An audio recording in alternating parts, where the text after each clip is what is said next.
ನಿಮ್ಮ ಹೆಸರು ಆಂಜನೇಯ. ನೀವು ಹೇಳಿದ್ರಿ ಸಿದ್ದರಾಮಯ್ಯನವ್ರ ಹೆಸರಿನಲ್ಲೇ ರಾಮ ಇದ್ದಾರೆ ಅಂತೇಳಿ. ನೋಡಿ, ಆ ಪ್ರಭು ಶ್ರೀರಾಮಚಂದ್ರ ಯಾರಿಗೂ ಅನ್ಯಾಯ ಮಾಡಲಿಲ್ಲ, ಎಲ್ರಿಗೂ ನ್ಯಾಯ ಕೊಟ್ಟ, ಎಲ್ರ ಮೇಲೂ ವಿಶ್ವಾಸ ಇಟ್ಟ, ಎಲ್ರನ್ನೂ ಪ್ರೀತಿ ತೋರಿಸ್ದ, ಧರ್ಮಕ್ಕಾಗಿ ಹೋರಾಟ ಮಾಡ್ದ. ನಿಮ್ಮ ಸಿದ್ದರಾಮಯ್ಯನವರು ಎಲ್ರಿಗೂ ನ್ಯಾಯ ಕೊಟ್ರ, ದಲಿತರಿಗೆ ಅಂತ ಮೀಸಲಿಟ್ಟಂತ 11,000 ಕೋಟಿ ರೂಪಾಯಿನ ವಾಪಸ್ ತೆಗೆದುಕೊಂಡ್ರು.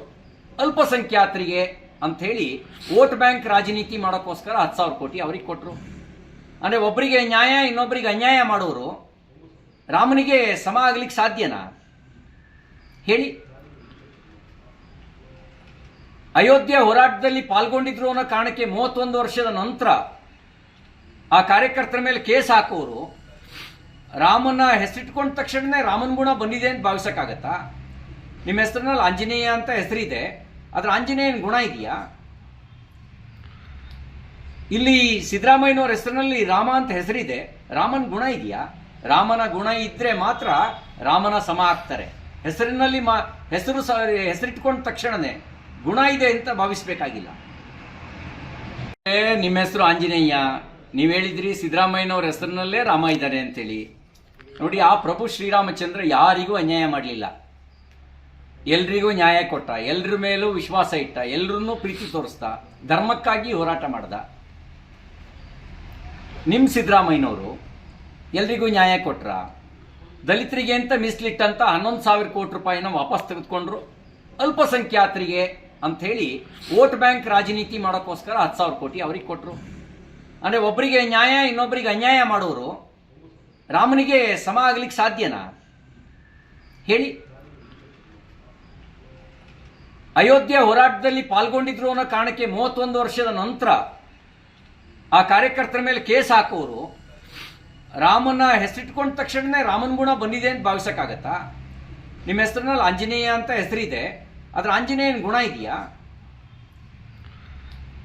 ಇಲ್ಲಿ ಸಿದ್ದರಾಮಯ್ಯನವ್ರ ಹೆಸರಿನಲ್ಲಿ ರಾಮ ಅಂತ ಹೆಸರಿದೆ, ರಾಮನ ಗುಣ ಇದೆಯಾ? ರಾಮನ ಗುಣ ಇದ್ರೆ ಮಾತ್ರ ರಾಮನ ಸಮ ಆಗ್ತಾರೆ. ಹೆಸರಿನಲ್ಲಿ ಹೆಸರಿಟ್ಕೊಂಡ ತಕ್ಷಣನೇ ಗುಣ ಇದೆ ಅಂತ ಭಾವಿಸ್ಬೇಕಾಗಿಲ್ಲ. ನಿಮ್ಮ ಹೆಸರು ಆಂಜನೇಯ. ನೀವು ಹೇಳಿದ್ರಿ ಸಿದ್ದರಾಮಯ್ಯನವ್ರ ಹೆಸರಿನಲ್ಲೇ ರಾಮ ಇದ್ದಾರೆ ಅಂತೇಳಿ. ನೋಡಿ, ಆ ಪ್ರಭು ಶ್ರೀರಾಮಚಂದ್ರ ಯಾರಿಗೂ ಅನ್ಯಾಯ ಮಾಡಲಿಲ್ಲ, ಎಲ್ರಿಗೂ ನ್ಯಾಯ ಕೊಟ್ಟ, ಎಲ್ರ ಮೇಲೂ ವಿಶ್ವಾಸ ಇಟ್ಟ, ಎಲ್ರನ್ನೂ ಪ್ರೀತಿ ತೋರಿಸ್ದ, ಧರ್ಮಕ್ಕಾಗಿ ಹೋರಾಟ ಮಾಡ್ದ.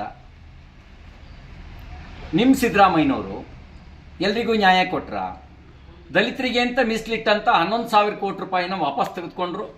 ಅಲ್ಪಸಂಖ್ಯಾತರಿಗೆ ಅಂಥೇಳಿ ವೋಟ್ ಬ್ಯಾಂಕ್ ರಾಜನೀತಿ ಮಾಡೋಕ್ಕೋಸ್ಕರ 10,000 ಕೋಟಿ ಅವ್ರಿಗೆ ಕೊಟ್ಟರು. ಅಂದರೆ ಒಬ್ಬರಿಗೆ ನ್ಯಾಯ ಇನ್ನೊಬ್ಬರಿಗೆ ಅನ್ಯಾಯ ಮಾಡೋರು ರಾಮನಿಗೆ ಸಮ ಆಗ್ಲಿಕ್ಕೆ ಸಾಧ್ಯನಾ ಹೇಳಿ? ಅಯೋಧ್ಯೆ ಹೋರಾಟದಲ್ಲಿ ಪಾಲ್ಗೊಂಡಿದ್ರು ಅನ್ನೋ ಕಾರಣಕ್ಕೆ 31 ವರ್ಷದ ನಂತರ ಆ ಕಾರ್ಯಕರ್ತರ ಮೇಲೆ ಕೇಸ್ ಹಾಕೋರು ರಾಮನ ಹೆಸರಿಟ್ಕೊಂಡ ತಕ್ಷಣನೇ ರಾಮನ ಗುಣ ಬಂದಿದೆ ಅಂತ ಭಾವಿಸಕ್ಕಾಗತ್ತಾ? ನಿಮ್ಮ ಹೆಸರಿನಲ್ಲಿ ಆಂಜನೇಯ ಅಂತ ಹೆಸರಿದೆ, ಆದ್ರೆ ಆಂಜನೇಯನ ಗುಣ ಇದೆಯಾ? ಇಲ್ಲಿ ಸಿದ್ದರಾಮಯ್ಯನವ್ರ ಹೆಸರಿನಲ್ಲಿ ರಾಮ ಅಂತ ಹೆಸರಿದೆ, ರಾಮನ ಗುಣ ಇದೆಯಾ? ರಾಮನ ಗುಣ ಇದ್ರೆ ಮಾತ್ರ ರಾಮನ ಸಮ ಆಗ್ತಾರೆ. ಹೆಸರಿನಲ್ಲಿ ಹೆಸರಿಟ್ಕೊಂಡ ತಕ್ಷಣನೇ ಗುಣ ಇದೆ ಅಂತ ಭಾವಿಸ್ಬೇಕಾಗಿಲ್ಲ. ನಿಮ್ಮ ಹೆಸರು ಆಂಜನೇಯ. ನೀವು ಹೇಳಿದ್ರಿ ಸಿದ್ದರಾಮಯ್ಯನವ್ರ ಹೆಸರಿನಲ್ಲೇ ರಾಮ ಇದ್ದಾರೆ ಅಂತೇಳಿ. ನೋಡಿ, ಆ ಪ್ರಭು ಶ್ರೀರಾಮಚಂದ್ರ ಯಾರಿಗೂ ಅನ್ಯಾಯ ಮಾಡಲಿಲ್ಲ, ಎಲ್ರಿಗೂ ನ್ಯಾಯ ಕೊಟ್ಟ, ಎಲ್ರ ಮೇಲೂ ವಿಶ್ವಾಸ ಇಟ್ಟ, ಎಲ್ರನ್ನೂ ಪ್ರೀತಿ ತೋರಿಸ್ದ, ಧರ್ಮಕ್ಕಾಗಿ ಹೋರಾಟ ಮಾಡ್ದ. ನಿಮ್ಮ ಸಿದ್ದರಾಮಯ್ಯನವರು ಎಲ್ರಿಗೂ ನ್ಯಾಯ ಕೊಟ್ರ, ದಲಿತರಿಗೆ ಅಂತ ಮೀಸಲಿಟ್ಟಂತ 11,000 ಕೋಟಿ ರೂಪಾಯಿನ ವಾಪಸ್ ತೆಗೆದುಕೊಂಡ್ರು. ಅಲ್ಪಸಂಖ್ಯಾತರಿಗೆ ಅಂಥೇಳಿ ವೋಟ್ ಬ್ಯಾಂಕ್ ರಾಜನೀತಿ ಮಾಡೋಕ್ಕೋಸ್ಕರ 10,000 ಕೋಟಿ ಅವ್ರಿಗೆ ಕೊಟ್ಟರು. ಅಂದರೆ ಒಬ್ಬರಿಗೆ ನ್ಯಾಯ ಇನ್ನೊಬ್ಬರಿಗೆ ಅನ್ಯಾಯ ಮಾಡೋರು ರಾಮನಿಗೆ ಸಮ ಆಗ್ಲಿಕ್ಕೆ ಸಾಧ್ಯನಾ ಹೇಳಿ?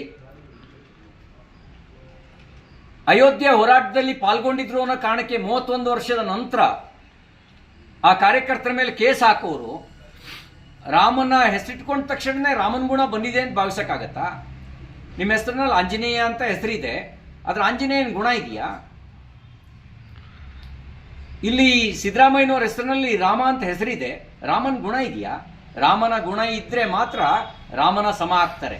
ಹೆಸರಿನಲ್ಲಿ ಹೆಸರಿಟ್ಕೊಂಡ ತಕ್ಷಣನೇ ಗುಣ ಇದೆ ಅಂತ ಭಾವಿಸ್ಬೇಕಾಗಿಲ್ಲ. ಅನುಕ್ಷಣದ ಸುದ್ದಿಗಳಿಗಾಗಿ ವಿಸ್ತಾರ ನ್ಯೂಸ್ ಯೂಟ್ಯೂಬ್ ಚಾನೆಲ್ ಸಬ್ಸ್ಕ್ರೈಬ್ ಮಾಡಿ. ಹೊಸ ಸುದ್ದಿಗಳ ನೋಟಿಫಿಕೇಶನ್ಗಾಗಿ ಬೆಲ್ ಐಕಾನ್ ಕ್ಲಿಕ್ ಮಾಡಿ. ಲೇಟೆಸ್ಟ್ ಅಪ್ಡೇಟ್ಸ್ಗಾಗಿ www.vistaranews.com ವೆಬ್ಸೈಟ್ಗೆ ವಿಸಿಟ್ ಮಾಡಿ. ಅಂಗೈಯಲ್ಲೇ ಜಗತ್ತಿನ ಸುದ್ದಿ ತಿಳಿಯಲು ವಿಸ್ತಾರ ನ್ಯೂಸ್ ಕನ್ನಡ ಆಪ್ ಡೌನ್ಲೋಡ್ ಮಾಡಿ.